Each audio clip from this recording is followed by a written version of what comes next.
What if I told you the kind of food you're craving could be a clue to your overall health? Our next guest says that's true. Please welcome celebrity nutritionist and registered dietitian Keri Glassman back to the show. Welcome back. What's going on, Keri? Everything's great. Thanks so much for having me again. Always great to be here with you two. You always do this. You know, you'll come and then you'll plant French fries right in front of me. Cheeseburgers, And cupcakes. of course I'm craving them because they're right here and they smell so good. But beyond the just normal cravings, you're saying that if you crave French fries all the time, there may be another problem, reason. but you're bringing up a good point. They're in front of you. And sometimes we crave things from memories, from habits, but there may be other reasons. Our bodies may be telling us things.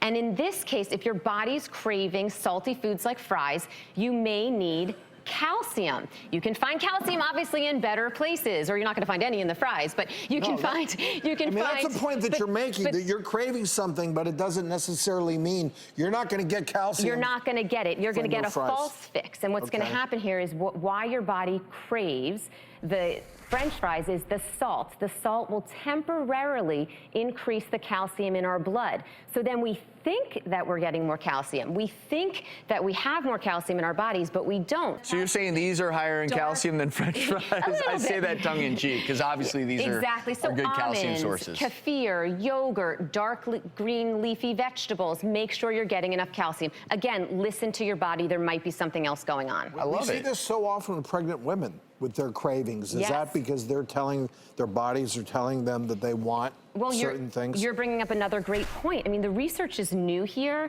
but there is a lot of links. So there isn't conclusive evidence that this craving definitely means this. But I'm a very big believer in our bodies are often telling us what we need. And so if you're craving something, very often people are craving meat, which we're going to get to this burger over here. Before we but it might be telling us something. Yeah, we're skipping ahead. Okay. You were talking about some of the most craved after foods. It's true. Cupcakes, by the way, chocolate is one of the most craved foods, even more so for women than men. And one of the reasons we're craving sweets may be because our bodies really need magnesium. And we can find magnesium in beautiful things like legumes, nuts, and seeds.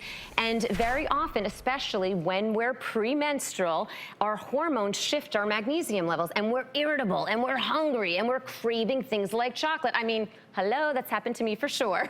I don't know about any of you out there. We're craving that. And when we consume more high magnesium foods, our levels go back to normal. Those cravings are decreased. Is this one of the reasons that I always have with me some mixed nuts is because when I have certain cravings, I'll reach for a few nuts, like say cashews, and then not only does my craving for, say, the cupcake go away, but I do feel satisfied. So is this a little tool as a dietitian you'll tell people? That's actually great because that's another point. That could be the magnesium, but it also could just be that when you have something with protein and healthy fat, I always say it cuts the hunger. It satisfies you, so you don't want that sugar and sugar and sugar, because when we're starving, we want sugar. It's a quick fix, but then we have a drop and we don't feel as good. And theoretically, if you were a little low on magnesium, you're getting that little extra benefit. Exactly. I love That's the bonus.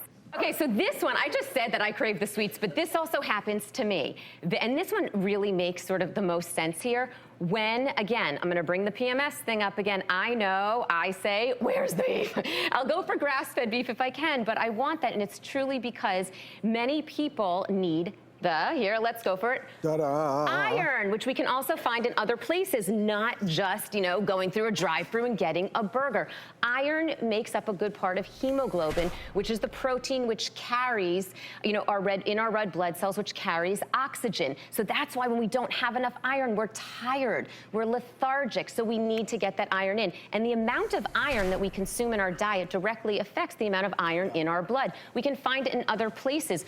Again, if you're not eating meat and you're vegan, tofu. If you eat fish but you don't eat meat, you can find it in fish and dark green leafy vegetables. And iron deficiency is surprisingly common. It is. And I think it's underreported in many cases. A lot of people don't realize it. So I'm glad you brought that up because, again, also with new eating fads, sometimes people don't realize all of a sudden they've cut out all their iron sources. Yeah, and I actually want to bring up another point there. Many people that maybe have gone more plant-based and aren't eating meat, very often vegetarians are consuming enough iron in in non-meat sources like the vegetables over there, but they're not absorbing it. So you need to consume, when you're getting your iron from vegetarian sources, you want to consume it with sources of vitamin C because that will help absorb that iron. So you might be getting enough, but you might also just need to add in, an orange and some more citrus fruits. This is all such helpful information, Keri. Thank you for sharing this with us. You're so welcome. Really great. Here. You might want a cupcake. During the break, I'll hold on to a cupcake for later. Once in a while, I'm pushing cupcakes. Let's see what's coming up next.